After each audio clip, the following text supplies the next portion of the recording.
obvious that most of the F1 visa holders will try to secure an H1B visa. With that context, if someone says that they do intend to work for a few years after graduation, does it impact the approval of an F1 visa? Are they a genuine student? Do they have that intent to go and study in the US?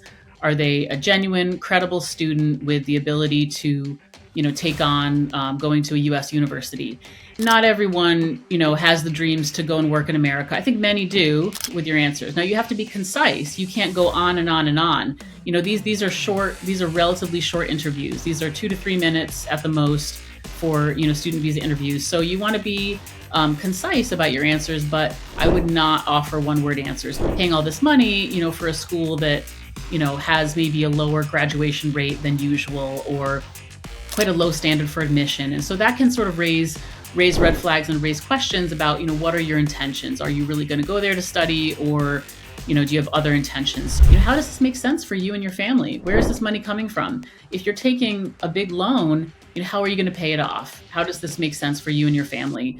Hi, Margaret. How are you? Hi, doing fine, thanks. Thank you so much for joining us today. And for everyone who's listening today, we have with us Margaret, who's an ex-visa officer. And Margaret, do you want to introduce yourself a little bit before we get into it? Absolutely. So my name is Margaret, and I'm a former U.S. visa officer. I worked for the U.S. government for over 11 years. And during that time, I lived and worked all over the world. I was posted in India at the American consulate in Mumbai for 2 years, and I did visas there.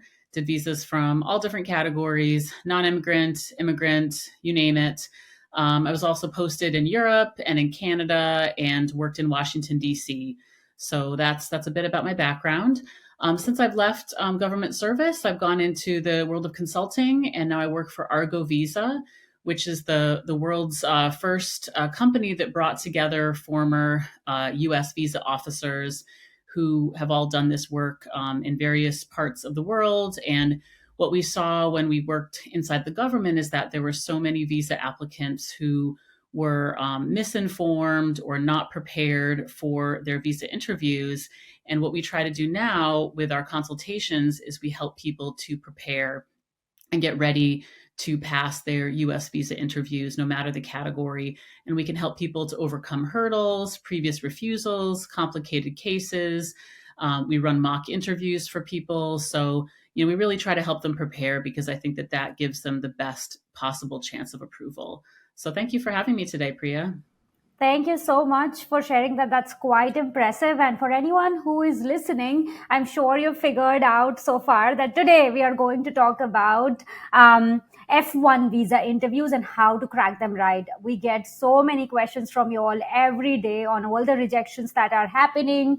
There's just so much scare on the internet. However, we wanted to make sure that you actually hear from a visa officer what exactly they're looking for, so that you feel better prepared and confident as you navigate this F1 visa interview process. So the topic for today is how to handle your F1 visa interview with full confidence. And for anyone who's new today, I'm Priya from It's Okay Yaar, and welcome back to our channel. And if you're new today, It's Okay Yaar is a content platform for South Asian immigrants, and we aim to educate, entertain, and empower them. With that, Margaret, we are going to get into it right away. So the first question that even I had in mind, and I wish when I was going through our visa journey, me and my husband, we knew about Argo, or if Argo existed, that would be so beneficial, that because then we didn't have to navigate those hoops. But the first question is, what information do visa officers already have when a candidate comes in front of them? Yeah, that's a great question. So, of course, they'll have the information that you've filled out from your DS 160, your visa application. So that will be available to them. And then also, if you've had any previous visa interviews, whether they were approved or refused, they will have that information too, and those case notes in the system. So that's the information that they'll have about you prior to the actual interview. So if the candidate has faced some sort of denial, etc., is that information that you'll already have before they come to you? Usually, because it's good practice to to check the case notes from previous applications. So to see if this person, were they approved their visa, was it refused, and what were the notes that were put into the system by that interviewing officer. What did that visa applicant say during that interview, and then what was the ultimate outcome. So that information is normally reviewed just before the visa interview starts. Got it. My next question is, what is the visa officer actually looking for? Or just to reframe it, what are the most important parameters or factors you are testing during an F1 interview? Absolutely. So, we like to say at Argo Visa, there are three main things that a visa officer is looking at during the F1 student visa interview. So the first thing is, are they a genuine student? Do they have that intent to go and study in the U.S.? Are they a genuine, credible student with the ability to, take on going to a U.S. university? The second thing is the financial aspect of it. Does this person have the financial resources available to go and study in America? It is very expensive, higher education there. So how will they fund it? Who is their sponsor? That's the second thing. And the third thing is intent to return to home country.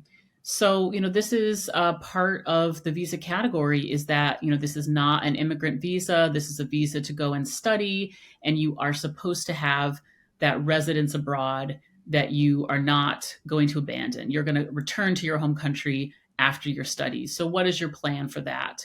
How will this higher education, how will this help you in your career? Maybe when you return to your home country, what are your career plans? That kind of thing. So I think there's three main things. Are you a genuine student? How are you going to fund this, financially? Who is your sponsor? And then also, do you have that intent to return to your home country? So we just want to tap into a little bit around the intention to immigrate back. Isn't it obvious that most of the F1 visa holders will try to secure an H1B visa? With that context, if someone says that they do intend to work for a few years after graduation, does it impact the approval of an F1 visa? I think it can, Priya. I think that, so first of all, I want to unpack that just a little bit. I think that not everyone, has the dreams to go and work in America. I think many do, certainly, but not all. Some Okay. will want to return to their home country, use their skills and knowledge from a US degree and maybe start a business or join a family business or something like that, or travel the world, or, that kind of thing. So, not everyone will want to work in America, firstly, but I think you're right. I think many will. Secondly, this is allowed, of course, under the CPT and the OPT, schemes as part of the F1. So if one of your programs, allows that, then of course you can do the OPT, do the CPT after. And so that, that part of it, that is of course allowed. But I do think that, there is this thing you have to keep in mind, is that, this is not a visa for you to immigrate to America. And so on the day of your visa interview, your present intent needs to be that you're going to go and study, you're going to do your best studying, and then your intent is to return to your home country. Now, things change along the way. We all know that life changes. Things come up, opportunities come up. But I think that it's difficult if you're sort of saying, yeah, I want to go study, and then I also want to go work in the U.S. for Hmm. many years after, because that's not the intention for this visa. So I think you want to be a little bit careful about that. You always want to be honest and truthful during the visa interview, and we always really emphasize that at Argo, that being open and honest about your whole situation. That's really the best way to go about getting your visa. But I think at the same time, you want to think about what this visa is for, and that's for studying. That's a good point, and I think I like how you mentioned the CPT OPT, because that kind of gives you that exposure. And if things change, and that's where life takes you, that's fine. But when you come on an F1 visa, you're coming there to study, and that is the intention that one should be more clear on. So thank you so much for answering, because I feel like that's such a gray area and people often get confused. So appreciate that. Now, we live in the world of social media. So, of course, there is so much information and misinformation that exists. And there is definitely a piece where it's said that a lot of people advise that people should just answer to the point, maybe just a one word answer for an F1 visa interview. What would you say? Is there any basis to that? So, in this case, for the visa interview, the US visa interview in general, I would say I would advise against actually the one word answer. And the reason for this is that you want to make sure the visa officer is understanding you and your situation. And, if you have a passion for the subject that you're studying, if you have some great career plans in the future, maybe you had this whole process of applying for US schools and you want to tell them about it. I think that if you don't want to limit yourself to one word answers, because then I think you're not providing enough information for the visa officer to make her decision. So I'd advise that you don't want to be too short with your answers. Now you have to be concise. You can't go on and on and on. Rambling. These are short. These are relatively short interviews. These are 2 to 3 minutes at the most for student visa interviews. So you want to be concise about your answers, but I would not offer one word answers because I think that's not going to give the level of detail that the visa officer needs to make a positive decision on your case. So, just to summarize, be concise, don't ramble, but just don't stick to one word answers, because that doesn't give the person who's interviewing you any more information other than the three words you uttered. Right, right. And I think you also want to really project that confidence. And I think sometimes one word answers, they may come off as being overly nervous or overly sort of short. And so you want to really kind of project that confidence. And so, talking about yourself, you're promoting yourself during the interview, basically. It's almost like a job interview. You're promoting yourself of why you are qualified for this visa category. So don't sell yourself short, and don't make your answers one word or too short. Got it. That's super helpful. And then my next question is, what are some of the biggest red flags in an F1 visa interview?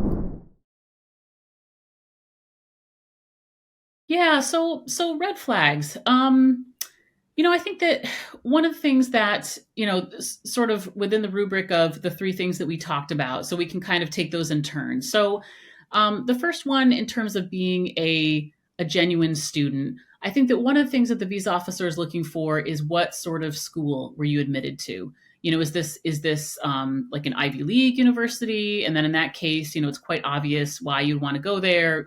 Career opportunities, etc. Is this sort of a middle tier university? And if so, maybe the visa officer hasn't heard of it, but why is it the right school for you? Why did you choose this school? Is there a great program there? Is there a great internship? Was the price right? What was the reason for you?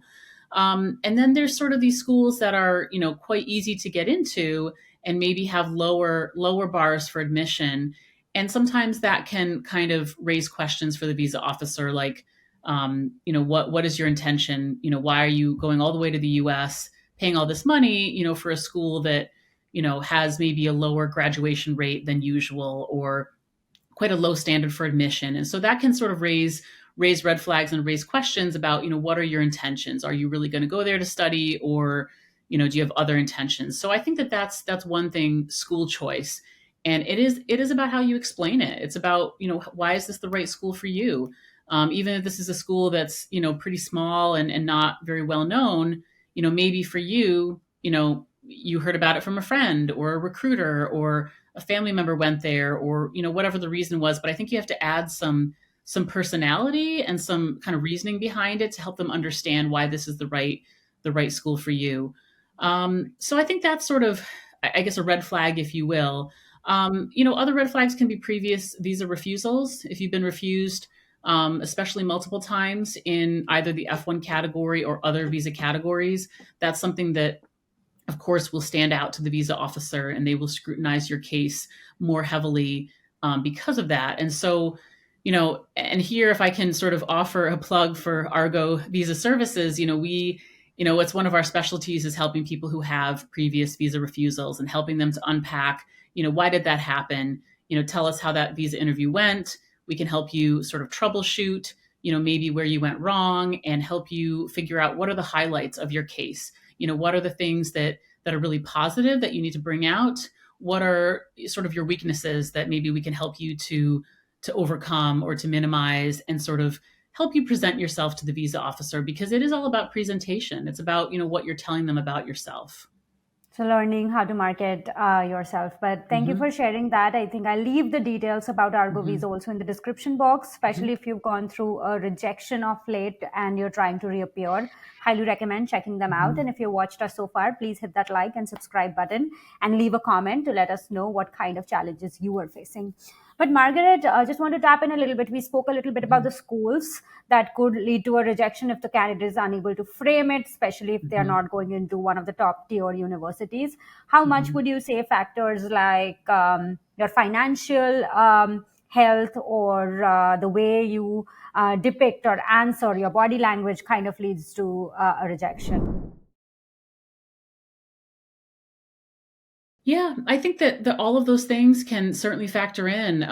Like I mentioned before, you do want to project that confidence, because, if you have confidence in yourself as a student going to the United States, then that will help the visa officer have confidence in you. So you are, you don't want to be overly deferential. I know sometimes, it can be a bit of a cultural shift, because I know, back in India, in South Asia, that you are very deferential when it comes to Yeah. dealing with government officials, and you say sir and ma'am and officer and all that. And whereas, we Americans, we're very, more egalitarian. Everyone's sort of the same. And we don't expect that kind of deference. And so I think sometimes American visa officers can mistake that for being, nervous, or, sort of overly deferential. And I think that you want to sort of, as if you're talking to a colleague, someone who's, more or less your equal. You're telling them, this is why I want to go study in America. This is the subject that I'm passionate about, and this is how I'm going to pay for it. And then this is how this is going to help me in my future career. And so you want to kind of be real and really be yourself. Um, but, sort of think about those things. So I think presentation and confidence, body language, that's so important. That's definitely part of it. I'll address the financial aspect that you were talking about, Priya. So, obviously it's very expensive to study in America, undergraduate, graduate, you name it. And most of the time, American university students, they're going to pay for it through a combination of ways. They're going to pay for it through grants, scholarships, loans, savings, maybe a small job, working a few hours on campus or something. So there's sort of a combination of ways you can pay for it. So, visa officers are aware of this. So I think they just want to hear, from you as the visa applicant, how does this make sense for you and your family? Where is this money coming from? If you're taking a big loan, how are you going to pay it off? How does this make sense for you and your family? Um, if you have a scholarship, that's a great thing to talk about from the very beginning, because scholarships are great. That's a great incentive to go and study. Also, people who have scholarships tend to be quite strong, academic students. So that's a great thing to really bring out. So again, these are just some highlights that you can think about.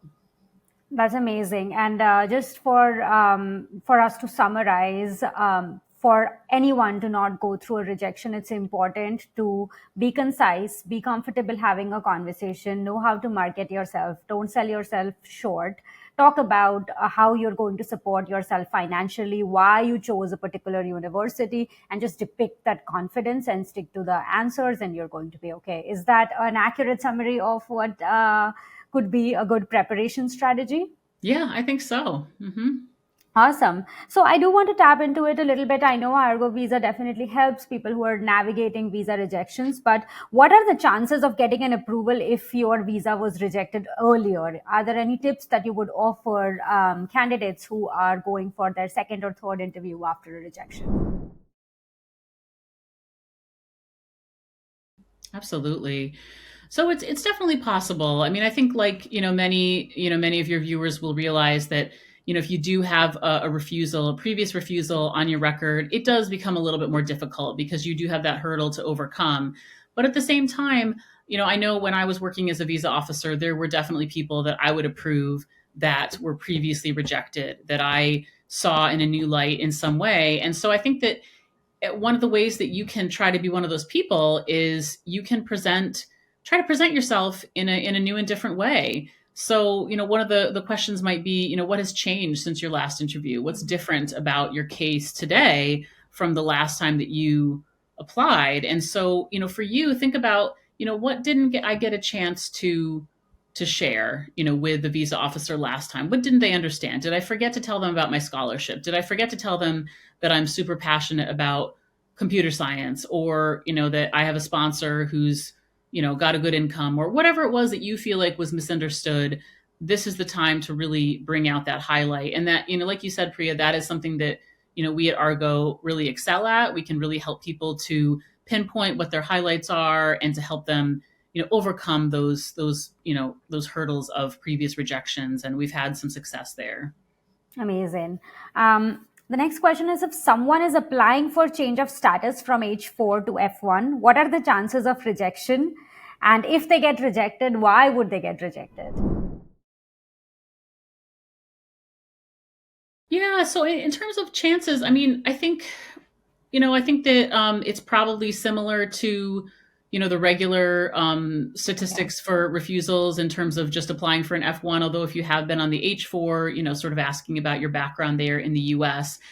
But, I think for me, the financial piece comes in here, because I think sometimes visa officers will ask, well, now you're going to study, and sort of, who's going to fund that, and sort of that kind of thing. And so I think just kind of helping it make sense for the visa officer, how this works for you. And then also, what you're going to do with those studies, how this makes sense for you and your family at this time. So I think it can definitely, you can definitely do it. Again, it's just a matter of explaining, making it make sense to the visa officer.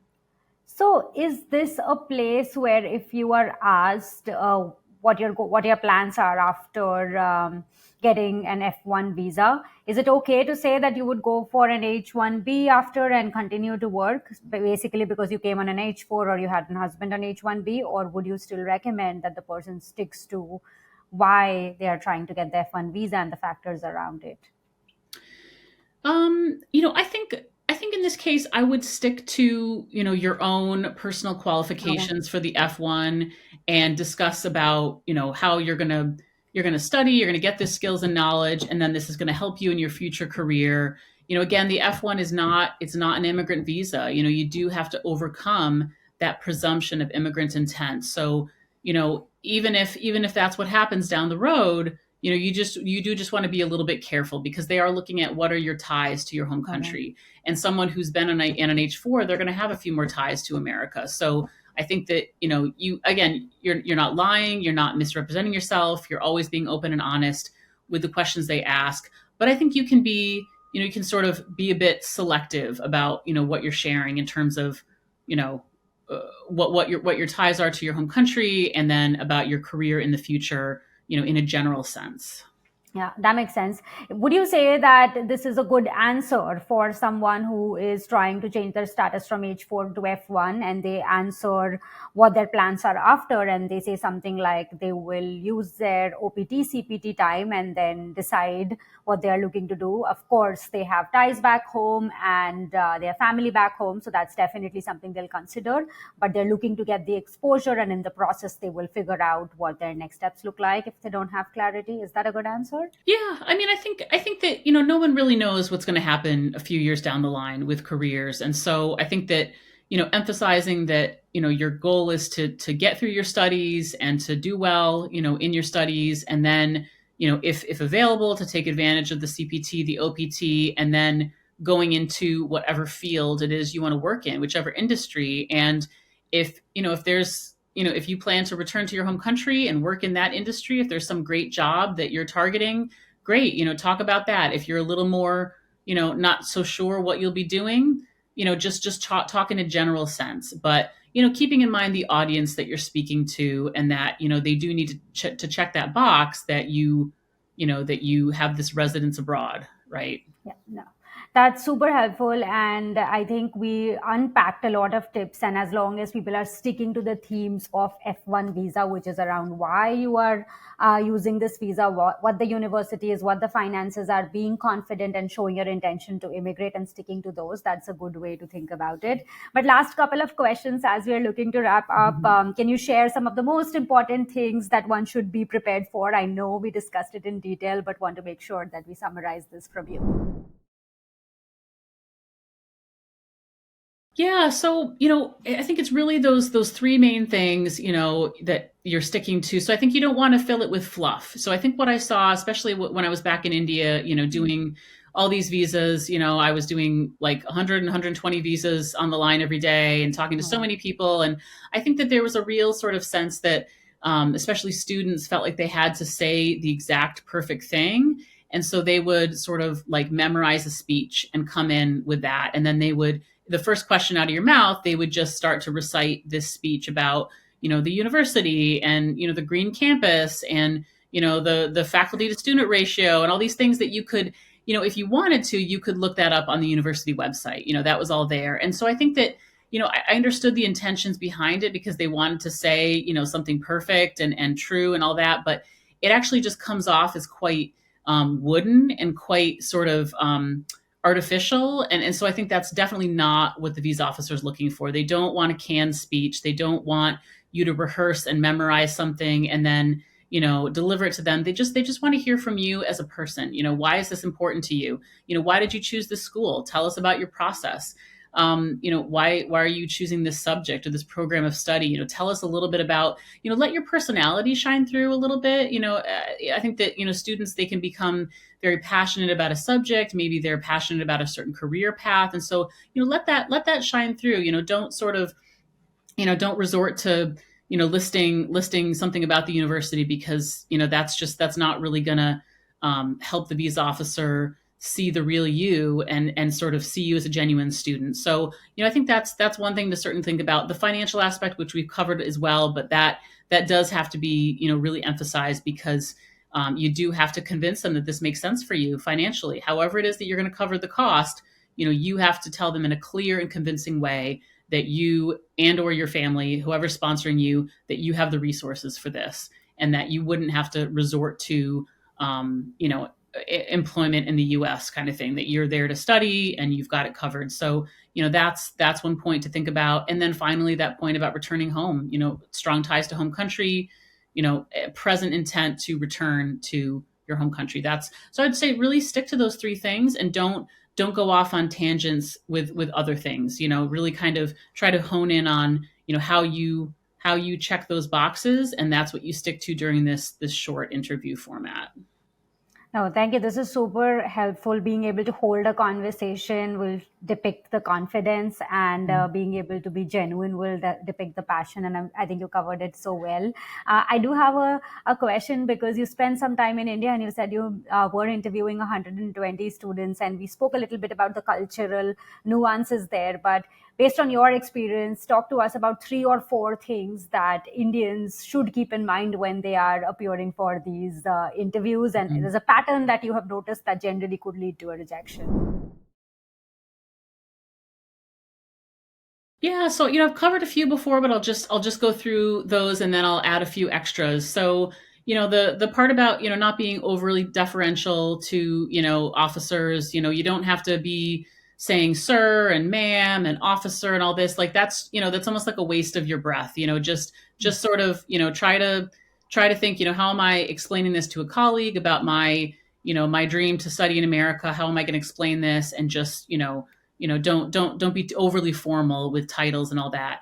The second thing that I mentioned was, don't go for the canned speech. Don't do that. If the visa officer wants to know about your particular university and the faculty to student ratio and how many gyms it has or pools or green grass or whatever, they can go to the website. So save that stuff for for yourself. But for you focus on yourself. You're the one applying for this visa, so you need to really sell yourself. I think the other thing I saw in India is that people think that they should bring all these documents. They bring these big folders with kind of reams of documents, and they feel like, oh, if I just have the right documents, then I'm going to get my visa. And the truth of it is that this particular visa category is not a document driven category. It's really not based on documents. You've got your I-20, you've got your passport. That's pretty much all you need. I mean, some people like to bring bank statements and things like that, but honestly, most of the time visa officers don't have a lot of time to review those documents. And so, if it makes you feel good to have them with you, as a bit of a like a comfort thing, that's fine. But certainly don't walk in there and start shoving documents at the visa officer, because that does tend to annoy them, and it just sort of it slows down the process, and they wonder, well, I just want to get this information from you verbally. I want to ask you questions. I want to get the answers back. I want to go on, what my impression of how you're answering these questions. That's how they make their decision. They're not going to make a decision based on documents. So don't be overly reliant on documents, I would say. Yeah, I mean that's sort of, I think those Yeah. are the big tips. And of course, if you want a really more like individualized approach to your situation, please do reach out to us at Argo Visa. Check out our website. Send us an email. We're really kind of at that point, we're able to really delve into your personal situation. We're able to analyze your case and really kind of offer you that tailored advice that that's what we excel at, and then we're able to help you. This is what you should bring out. This is how we can help you with previous refusals. We can kind of it's quite a personalized process, I would say.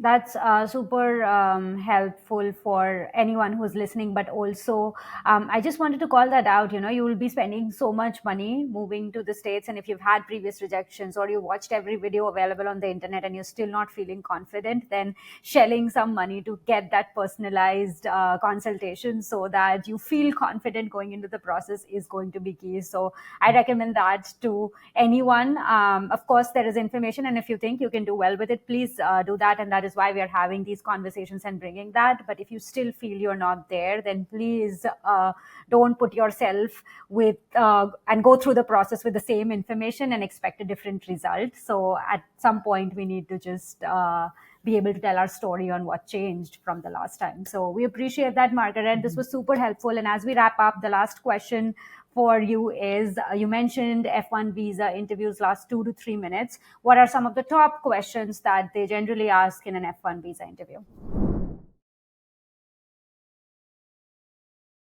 Sure. So, often the first question will be, tell me why you chose this school, or how many schools did you apply to, something like that. And so, you don't want to be too short with this answer. The visa officer is asking, tell me about what was your process, really. They're trying to get at what was your thought process with application. So did you apply to 7 or 8 colleges? Or did you just apply to, 2 or 3, or, what were you thinking? And how many admits did you get? That's another popular question. Other questions, of course, are around financial, aspects. Who is your sponsor? How are you going to pay for this? Where's the money coming from? What is who's coverage in terms of scholarships, grants, loans, savings, et cetera? Where is the money coming from for this? Um, how does this connect to, your goals in life? What do you plan to do with this degree? What have you done in the past? Asking about your previous academic career, whether it's high school or some college or whatever you've done, asking about, that. What was your GPA? What were your grades like? That kind of thing.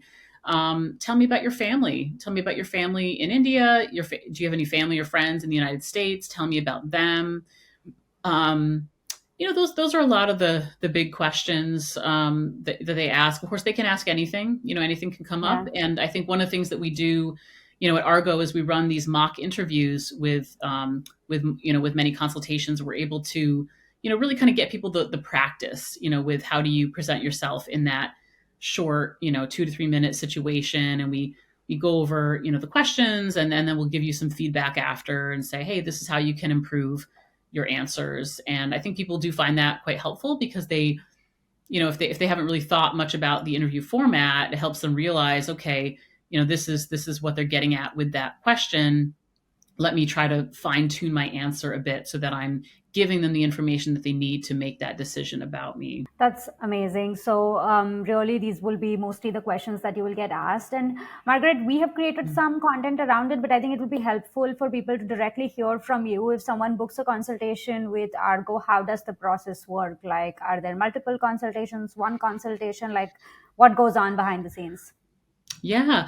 So there's over 15 of us Argo officers, and we're all ex visa officers, former U.S. visa officers who have lived and worked all over the world at a various American embassies and consulates. Many of us speak different languages. We can usually pair you up if you have a language that you prefer to speak. Although for students, it's mostly English, but. And so we offer different consultation levels. There's the 30-minute level, there's the 45-minute, and the 60-minute. And so depending on how complex your situation is or how many mock interviews you would like to run, you can choose the level that's right for you. And you can certainly reach out to us. Our email address is hello@argovisa.com, and you can discuss what your needs are. And then we go through this very personalized matching process to find the right Argo officer for you. So I deal with a lot of students from India. I also have a few colleagues. There's a few of us who have all worked in India and done visas in India, so we do have that cultural context. And so yeah, we're just able to match people up with someone who is familiar with the situation in their home country and who can offer that insight into their situation. And then we go ahead and book the consultation at the mutually convenient time, and then go through that process and help people sort of really gain their confidence ahead of their visa interview, that I think can be very helpful. Thank you so much. I will leave all the details in the description Hmm. box, so definitely check it out. And we will continue to bring more Hmm. conversations so that you can navigate your H1B as well as B1, B2 visa interviews as well. So definitely hit that subscribe button. I hope this video was super helpful for you, and now you feel more confident for your F1 visa interview process. And if not, check out the Argo Visa link, and hopefully that gives you the confidence and preparation that you need. But thank you so much, Margaret. Any parting thoughts Yeah. before we close it? Just want to say, good luck. I know it's a stressful process, but we here at Argo Visa, we can help, and wish you all the best of luck with all the preparation and the studying, and yeah, reach out to us if you'd like some advice and some help. Awesome. Thank you Hmm. so much for joining and being Hmm. generous with your time. And for Hmm. everyone who's listening, if things aren't going your way, remember they're going to turn around. It's okay. Yaar. Until next time, this is Hmm. Priya signing off. Have a wonderful day.